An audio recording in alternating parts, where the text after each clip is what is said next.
Welcome back to the Everton Byline. This is episode number 71. And this is the Everton podcast that takes back everything it said a week ago.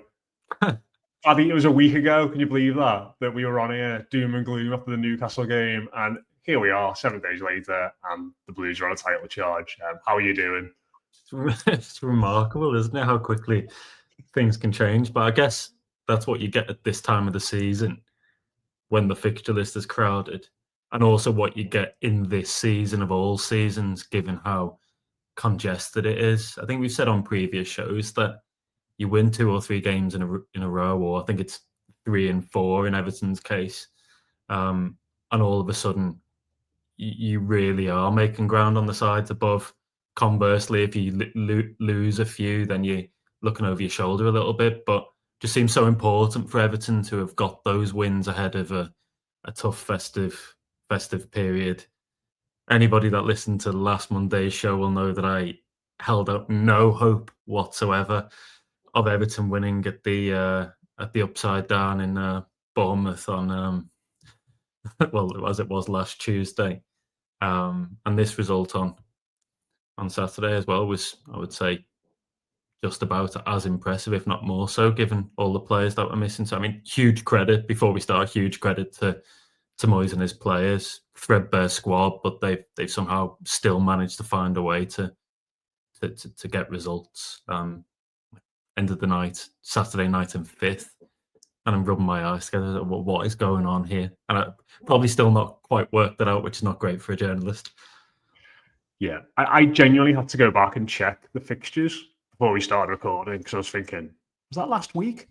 I think it was only 7 days ago we did the pod after Newcastle where it was just very downbeat and we were talking about crises and potential positions and all that sort of thing and yeah, here we are now, and of course we are going to get stuck into all the good but stuff. I think that's the mad thing about this run. It's that actually I would say that the Everton squad is more or less close to breaking point. It's only probably another injury or two with AFCON coming up from Moyes being in a position where he either needs to bring in complete novices, youngsters, or he needs to play more players seriously out of position. So, go to Bournemouth, and I'm wondering how Everton going to compensate for the absence of Michael Keane, but they find a way. Throw it forward and to Saturday's game against Forest, and the missing Timmy Rabunam, and Michael Keane comes back, and probably in that Bournemouth game, I'm thinking to myself, wouldn't it have been great to see the back four that started against Bournemouth, I should say, have another go? And yet, again, Everton find a way. So it's to me, it seems like the spirit in the group's really strong at the moment. It feels like a couple of big personalities in there have made a huge difference. Grealish types, but I think also Kiernan Dewsbury-Hall. Every time we speak to him in media, I'm impressed. But then he goes out and produces performance after performance on the pitch. And this patchwork squad is somehow finding a way. And like I say, I think that's credit to everyone. Yeah, crazy. But it also feels very Moyesian as well. Yeah. I think we did this a lot in his first spell in charge. Yeah. But listen, just a reminder, we are sponsored by the Bridewell. If you watch us on YouTube, you can see the logo there. You're watching on YouTube as well. I am not doing this by candlelight. Just a bit of a glare issue with the camera and the lampshade. So this is the best we could do. So I've got a very waxy face, but yeah, I'm not sweating profusely or doing it by candlelight. It's just one of those things. But yeah, if you're watching us on YouTube, do leave us a comment. Do hit like, do hit subscribe. Why not? The Blues are flying. Plenty to talk about. So let us know your thoughts. Do the same if you listen to us as well. You can do that on Spotify. You can leave us a review. You can leave us a rating, and the same on iTunes too. So yeah, do get involved. Do give us all your feedback. Get involved with the show. And high ratings obviously will be great. Yeah, and if you want to leave us any longer form correspondence, it's evertonbyline@gmail.com. You want to get in touch with us there. Yeah, we do read them. Paddy is the chief replier to those emails. So if you want a personal Christmas message from Paddy, then it's probably about the best way you can go and do it. You're not on Cameo, Paddy, I imagine. This is the best way people can get those. Nobody wants either of those things. I think Cameo is an even worse option than a personalised Christmas message over email. But it is nice. It is nice to read the messages on the. If you get a cameo message off one Everton player, past or present, who would you pick? Look, out of the current squad, I really like the kind of the upbeat tone from Grealish. Yeah. Thierno Barry's interviews he did, it was great. Like, he's got a great smile, hasn't he? Proper infectious smile. They were great. I mean, I loved the pictures immediately after he scored. All the kind of the great photography and the video footage of him wheeling away in celebration. It's like still trying to work out whether it was a smile or this kind of contorted, kind of pent up celebration in him, and he kind of wheels away, goes to the corner flag. And one of the really nice moments from that was, if you watch the footage back, or even if you're in the stadium at the time, just how many of his teammates go over, make a point of going over to give him a hug and to say well done. Just about all. And Pickford's having his own celebration on the halfway line. He's giving it the big one, of course, as he always does when Everton score. But kind of, I think Dewsbury-Hall and Ndai are first on the scene after Barry scores. They're first over. But Tarkowski, Keane, Mikolenko, they're all over to him. O'Brien. Thought it was a really nice moment where you almost see kind of people coming together. And I think it just put a smile on everyone's face. Like, I was looking around at half time, walked down the steps from the top tier of the West End to go and get my half-time cup of tea, and just looking around at everyone in the stadium. Everyone had a grin on their face. It was like one of those moments where everyone was just genuinely delighted, not only because Everton are winning 2-0 at the break, but this lad finally broken his scoring drought. So I think that's one of the images of the first half of the season for me, really. Yeah, like he is our first topic today, isn't he? Like the goal is just. I mean, there's so many different layers to it. Like, I saw you very briefly at half time, and walking down the steps, and sort of said it felt like they were clinging on a bit at that point, going into half time. Like, Elliot Anderson has that shot, Pickford makes a good save. I think a save's probably not got as much credit as it deserves, to be honest, but because he pushes it right out of danger. And I think going into half time, if that goal doesn't get scored, you're thinking, we started off all right there, but we've faded a little bit. They've got more on the bench. We've obviously done the 8 subs, 2 keepers, a couple of kids routine that Everton tend to do at this time of the season. And I think you're probably coming out a little bit more nervy, but that goal just kind of settling. And like, I don't know about you, as soon as Ndai beats the lad in midfield, that brilliant step over, you can kind of see exactly what's going to transpire and who's going to get the ball. And you just, like, about 5 seconds before it actually got to Barry, I was thinking, oh God, he's going to have a massive chance here. And obviously, you heard that in the stadium. You heard that in the stadium. There was that lull. Yeah, that real temporary lull just as he's about to strike the ball until it hits the back of the net, and then obviously then it's lift off. But I think in that moment it was almost a kind of a sharp intake of breath. It's like, he can't miss this one. He just can't. He has to score.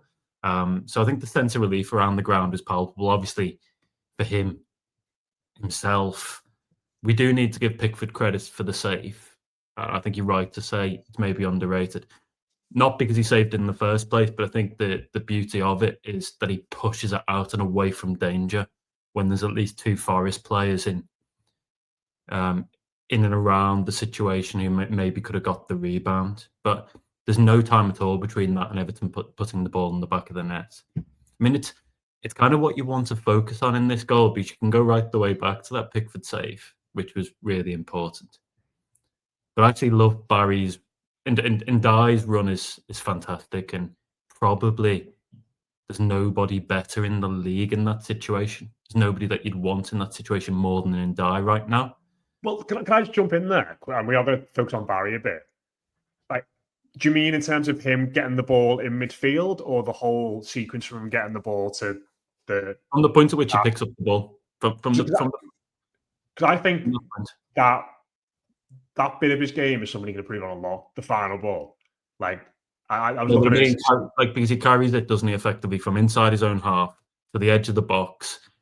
The dribble, I think he beats Morato in midfield, who turns like a shed anyway. But there's only ever going to be one winner in that battle, and I'm pretty sure at that point, even when he picks up the ball, he's going to make it to the edge of the Forest box, and it's just whether the execution is right on the final thing. He's actually got 3 options there, by the way. One is to his right, Carlos Alcaraz, who makes a good run to keep up. He could go alone. Actually, the defender's sort of waiting for it to go either side. So he could go alone. And I think actually, if he backs himself to score there, he probably does. But I described it in my match piece as kind of an act of, however you want to spin it, it was either an act of mercy or generosity for Barry. And I think what maybe has gone a little bit unnoticed here is the run Barry makes. Because I was saying to somebody else earlier, he could very, very easily, from where he'd started, have kind of cut right through the middle of Ndai and Alcaraz and completely clogged up the situation. And you could have seen Everton butchering it with a ball that kind of ricocheted off a knee or whatever. But he kind of arcs his run round the back of Ndai to the left, keeps up with him, shows brilliant athleticism, I'd argue, to make up the ground. And then sells us out really quickly to smother this. A little bit, reminded me a little bit of what Petrovic did for Bournemouth in midweek. But this time the finish, I actually thought he was unlucky, Barry, with the chance at Bournemouth. It was a really good save from Petrovic. This time the finish is so accurate, so it's exactly where it needs to be for him to score. And if he doesn't put it there, he arguably does not score. So it's just a great moment. And like I say, we can all pick up on these little things. Like we're talking about, would you rather have anybody other than Ndai in that situation? Probably not from an Everton perspective, but across the Premier League, would you? You look at Barry's run, you can look at Alcaraz's role in taking away a bit of attention. And then the celebrations afterwards as well. So it's just one of those days where the right things happened at the right moments.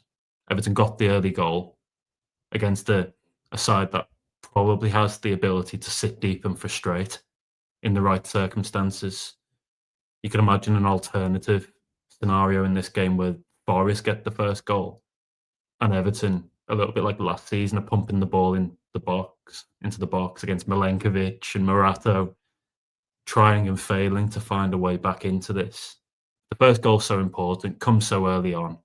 Savona, the right back, gets booked on Grealish, which I don't really think Everton made the most of for the rest of the game. I'd like to have seen them go at Savona a little bit more. But the goal just before half-time calms the nerves. There's another massive moment early in the second half where Tarkowski clears off the line after Pickford fumbles across.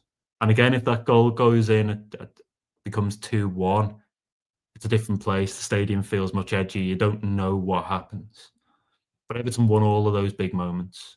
A little bit how, and let's not make this an Ashes chat, by the way, because I'm sick to death of cricket already.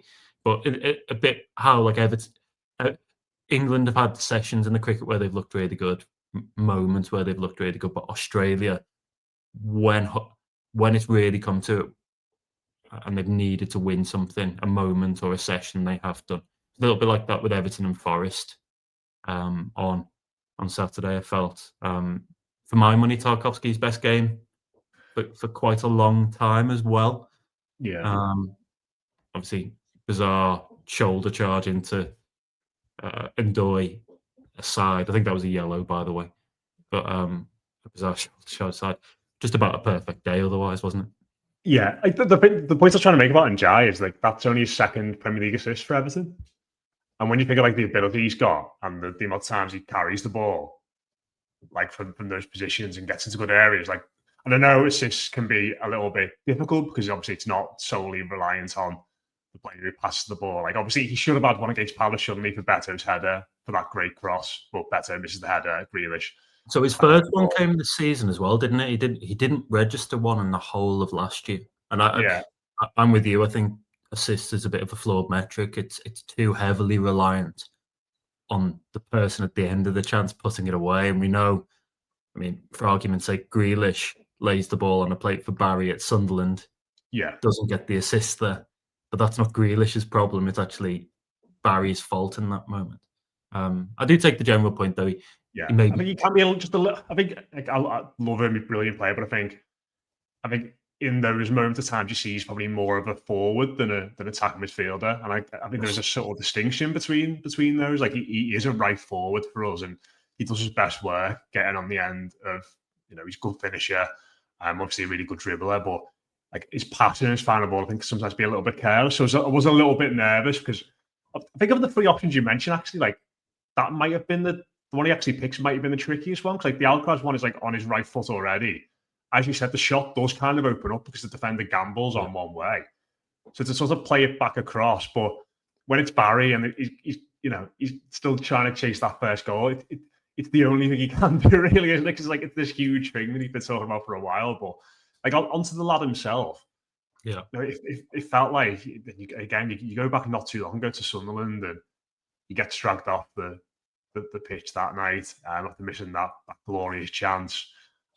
He does all the stuff around his Instagram, which I think we debated a few weeks ago whether that was important or not. But he did it. He was clearly in a bit of a ropey place, and we kind of at that point we kind of talked about, like, is anyone getting an arm around him? Is anyone offering him support? Are the key things in the dressing room that need to step up?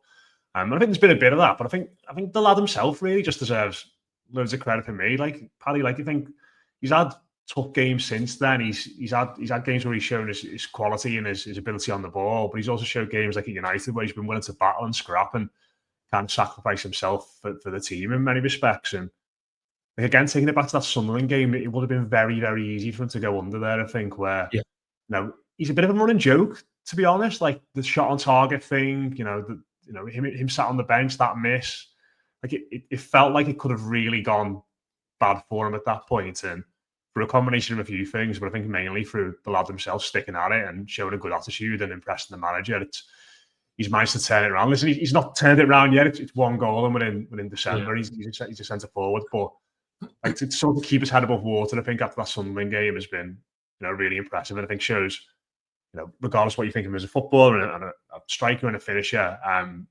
between the years he seems to have a lot of good stuff going for him, I'd say. Yeah, I think that period between the Sunderland game and the ovation against, I think it was the following game was against Fulham, wasn't it? I think that's the watershed moment in his season so far.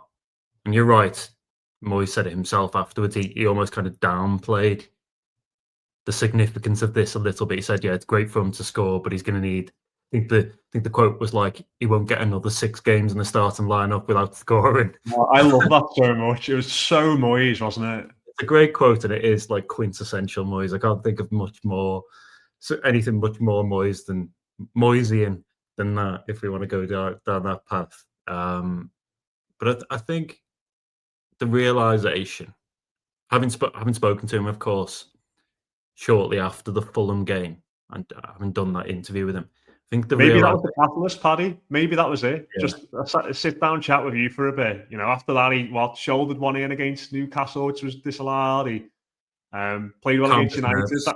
Maybe that was the turning point in all this. Maybe we're giving Thierno too much credit. Yeah, I'm not giving myself enough credit. Yeah, I mean, not quite, but I do think that what he said to me then was quite pertinent, in the sense that it was very much a sink or swim moment, and it was getting back to the very basics, enjoying football again, trying to find a way to enjoy football again, but realizing as well that if he's not going to score, then at the very least he needs to be offering that kind of all-round game, that physicality. I've already spoken on past shows about how much he's working on his game internally and externally. So at the training ground and at home, doing his extra work on finishing with the coaches, then going into the gym after training. Then he goes home at times and he's working with a performance coach, the same guy that Ndai uses. And I think the ovation he received against Fulham took him by surprise. And that was the kind of the light bulb moment. It was like, actually, I can win these around. And from the point at which I win these around, that's normally from my past experiences when I then go on. He needs, as we've said, he needs that arm around his shoulder. He needs to feel loved. He needs to feel like he's part of the group and part of something. And I also think the other side of that is, I think we have seen the squad and Moyes to an extent pull around him a little bit more. So I mentioned Ndai laying on the chance, but then he's straight over afterwards. You see him at full time here. And I mean, even from where we were up in the press box, from that vantage point, you can see Ndai, while the cameras are on him, pointing over there at Barry and saying, look at him, kind of thing. This is his moment. I noticed in the video Everton put out, the behind the scenes video Everton put out after Saturday's game, you've got everyone from kind of the security to the kind of media guys congratulating him on his goal. Coleman's over to give him a hug at the end. And Coleman, I know from that interview with Barry, is basically messaging him before and after every game. And there's been a lot of kind of positive affirmation. Dewsbury-Hall saying, I think he'd said something like, "You're going to score today." And obviously that we don't hear about it when that doesn't come off, but we do when it does. Well, did you see what he said to the club media about that, Barry? He said that the messages. Yeah, so for anyone who's not seen this, he said he's been getting so many messages off Everton supporters all season saying, "Today's the day you're going to score, Thierno." And they said before this game we had no messages at all. And obviously he goes on and scores. So I think Everton have sort of nobody messaged me. Yeah, jokingly encourage people to stay out of his DMs on Instagram. Yeah. Well, I mean, whatever it was, it worked. So fair enough. But I think he deserves immense credit for sticking at it. And I think we also have to give Moyes credit as well for keeping him in the team. It would have been quite easy for him to have taken Barry out of the side after that Sunderland miss. I think when he was speaking after the game, Moyes, he was kind of pushed on that a little bit in the press conference on Saturday. And he said, didn't he, that it was kind of, they had a decision to make. Better wasn't really doing it. It was, let's keep faith in Barry because there's potential there. And actually, I don't think that was anywhere near his best performance of recent weeks on Saturday. I think he was much better away at Bournemouth. I think his best performance probably was either Fulham at home or Manchester United away. Thought he was better probably the opening day of the season against Brighton, where he has a hand in both goals. And for most of the first half, I'm looking around thinking he's getting a little bit bullied here physically by Milenkovic. He's spending a lot of time on the turf. We later find out that the shoulder dislocation that I revealed had happened in the Fulham game. That is still bothering him to an extent. And whenever he hits the turf, I think they're having to examine him to see whether it's clicked out again. That can obviously be a recurrent problem, and that's something that requires kind of further analysis. But he's just managing to, I think, to make the difference enough in whichever way it is, whether it's his hold-up play, whether it's winning all those headers against Manchester United. And here, finally, there was a sense it was coming. Here he finally gets his rewards. And I'm so pleased for him because it was only, as we're saying, a week ago that we were lamenting the Newcastle performance as a collective and also his disallowed goal. And actually, maybe he's done really well to battle back from that again, another setback. But actually, it's probably better for him that his first goal comes in Saturday's situation rather than that 4-0, 4-1 defeat against Newcastle. So yeah, it's one of those nice moments where you can probably say from the player himself to the support staff, to his support team, to the dressing room, to Moyes, just about everybody comes out of this with credit. That's very rare in football, but it's nice to have that moment. I think that's a great shout about his first goal being in those circumstances. Like it would have felt not necessarily it didn't really happen, but it would have felt like a bit more of a shrug of the shoulders one than it was against Newcastle on that 4-1 in those circumstances. So great, he got like the full Hill Dickinson sort of roar and backing. Although I did listen to post match and a few people have missed it because they went out for a pint early.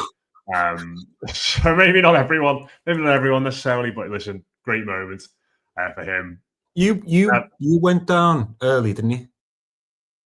So I went down during the game, yeah. So I was in the press box on Saturday as well. Yeah. I went, but I didn't miss it. I didn't miss any of the goals. But if I was sat in my seat, I 100% would have missed it because I usually go down a little bit before our time to get a drink. Yeah, so I remember you going down and thinking, yeah, did he miss the goal? But you didn't. You didn't. You were back.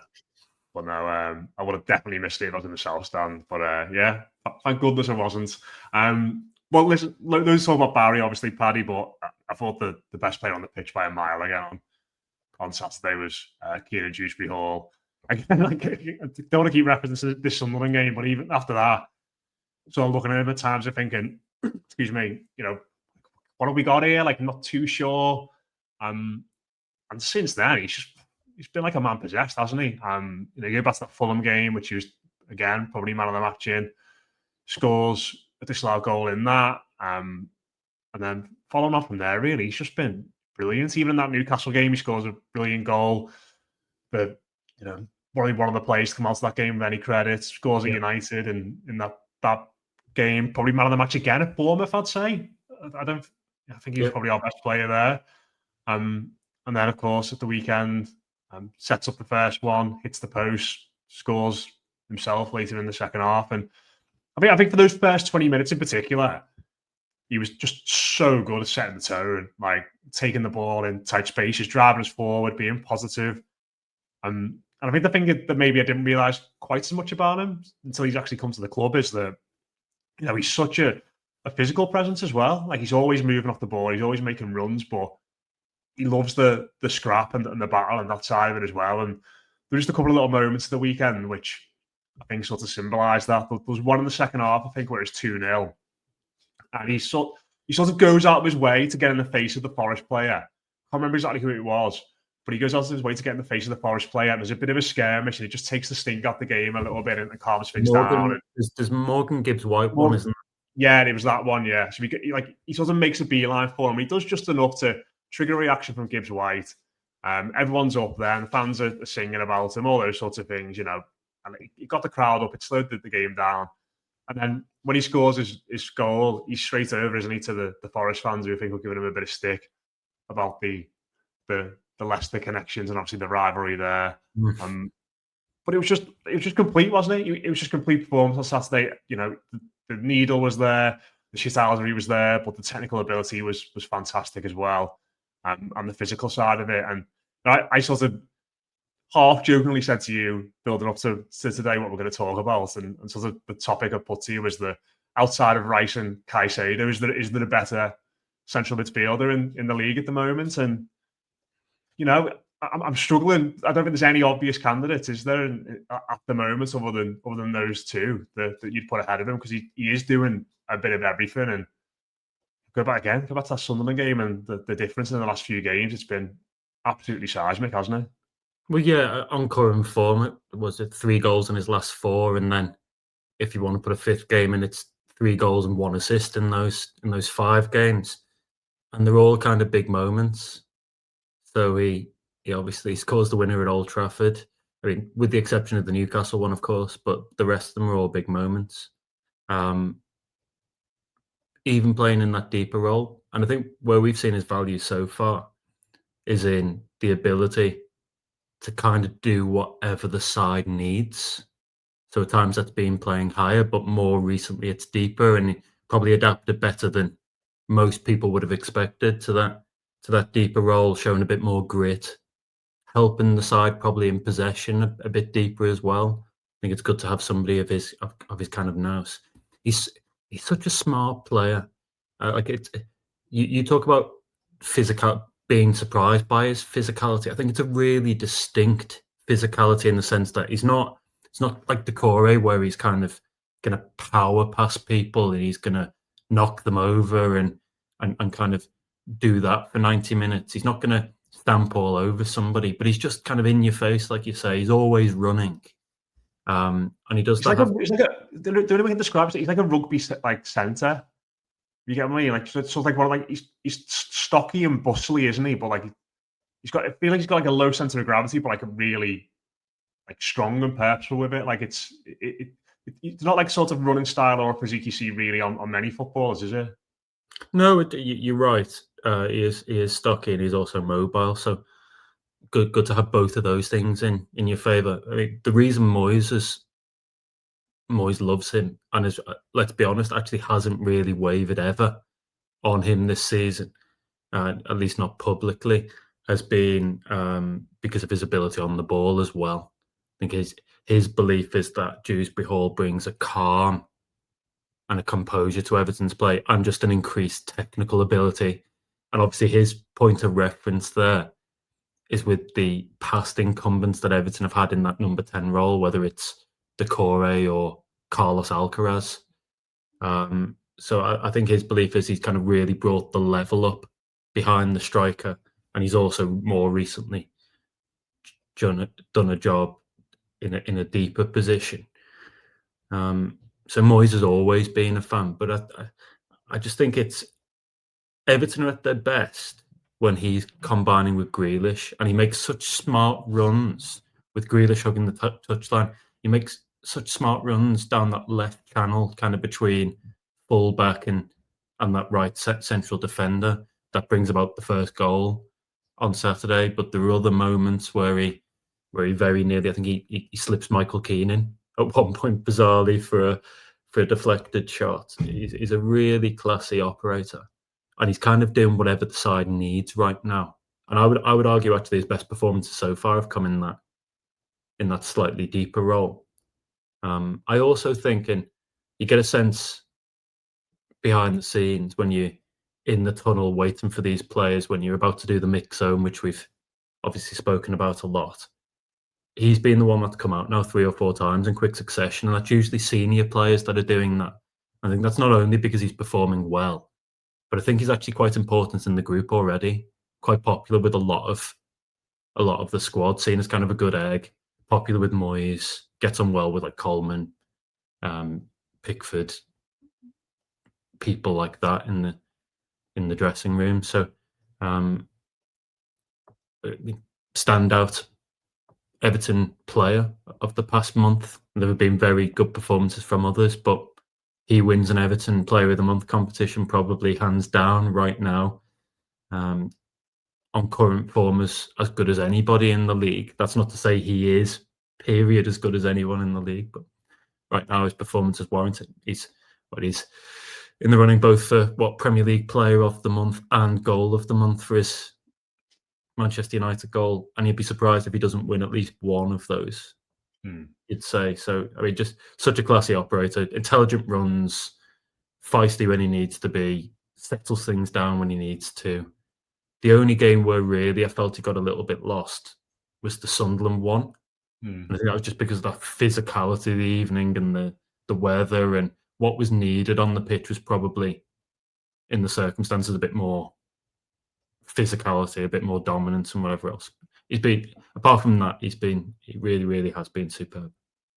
Do you get the sense with the mix zone stuff that that's something he sort of wanted to do? Or he likes to speak. Yeah. Often, there's 2 ways it works. Either Everton bring a player out because they're doing really well, and they've kind of pushed the player into doing it. But the better scenario is the players themselves are quite happy when the media team ask around in the dressing room who wants to speak. The players themselves are happy to put their hand up. He's very, very comfortable. And this is not the most important thing, by the way. But he's very, very comfortable speaking to us in media, always polite. Go back to the first time we probably spoke to him, which was after the Roma pre-season game, and immediately he's over, shaking people's hands, introducing himself, finding out who we are. And then he's always very quotable. He always speaks well and talks well about the side. I had the sense it feels like he's settled in so well, kind of seamlessly into the dressing room. And his performances recently, I've kind of kicked it up a level at a time when Everton are really stretched. And I think there's probably no coincidence there. I think it's almost like he's seen that gap and he's gone. I'm 27 now, aspirations of playing for England, and the side that has just bought me needs me to step up. So almost kind of overnight, it feels like he's assumed the status of a sort of senior player in that setup. Yeah, I've been really surprised by that, and maybe it's just ignorance on my part, but like I thought culturally he'd have quite a lot of adapting to do at Everton.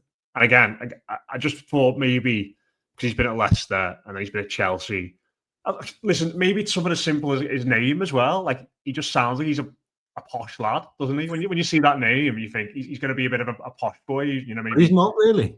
no, like Yeah. exactly. Like, and I think before he came to Everton, obviously, he's a player that's sort of been there in the Premier League and done all right. You've never, like, I personally never really paid loads of attention to. Like, always thought he was a good player. But I thought coming to Everton, like, you know, it might take him a bit of time, you know, to sort of, I don't really like this phrase, but get the club and like align himself with what Everton's all about. But it feels like it's happened really quite quickly for him. And like just those little moments, like I said at the weekend, like the needle and get people wound up and, you know, getting the face of the Forest fans a little bit. It was sort of like, do you know, when you see a player sometimes you think like, yeah, you'll do, you'll be fine. Very Well, Everton. yeah, that is. But I didn't expect to be saying that about him this quickly. You get what I mean? Yeah, spot on. You because of his background, his name, being at Chelsea, even having won those trophies, and he's kind of come to Everton to re-establish himself as a bona fide Premier League player, a regular starter at Premier League level. You kind of, you know, the qualities there, but you wonder how he's going to settle in and what he's going to bring to the group and to what extent he's going to get the club, however important that is. And I think on every level, he's not only brought in, but kind of elevated his game over time. I mean, I also know like I said, we spoke to him again on Saturday, a few of us in the tunnel. And one of the things he was saying was that he was well aware of some of the flack that had been coming his way. Moyes had made a comment not too long ago about kind of maybe the fans don't really understand quite how significant he is. But I think the best compliment you can pay him is that weeks on from those Moyes comments, I don't think anybody doubts his influence now. If anything, people are saying, like, never mind Idrissa Gueye being out or the suspensions or whatever else, he's the one actually Everton really, really need in there. So settled so quickly. No, that's great. I think we mentioned him after the Fulham game that, you know, we did the Fingers of the Year celebration with this loud goal. And we sort of said that he's obviously earned some of the stick he's been getting after Monday night. But listen, that you know, David Moyes, like you said, has never wavered, and that's ultimately why he's a Premier League football manager, and we're sat on here talking about it. It's instead. So yeah, great to see. And you know, you mentioned England there. There's been a lot of talk about Garner and Grealish and whether they'll be getting in the squad. You know, he should be in the frame. I don't care, but he should be in the frame now. The way he's playing, and you know, feels like a problem position for England as well. So, but yeah, just as long as he keeps doing it for Everton, I'm not too fussed about that. Paddy, we're going to finish off by talking about some rare, pretty incredible good news, really, for Everton women. You know, a few weeks ago we were talking about the team struggling and you know, the West Ham game, which they were dreadful in. They were bottom of the league, and maybe we thought the writing was on the wall a bit for Brian Sorensen. It felt like the fixtures coming up, that it was only a matter of time really before he got his marching orders. And like, I tuned in for a bit of this at the weekend. I saw Everton had gone 1-0 up away at Chelsea, who are obviously the dominant force in women's football at the moment, and so on. You know, good start there, but they're going to struggle to hang on. But they hung on. They went to Chelsea. They won 1-0. And just put this in context for people who maybe don't follow the WSL quite as much. That was the first time Chelsea have lost in the WSL for 585 days.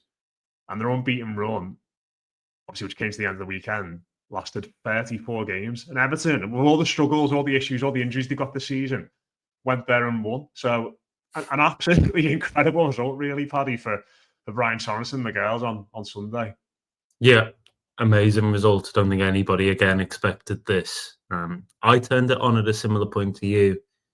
Saw they were 1-0 up. Very surprised they were 1-0 up, and just waited to see how long they could hang on.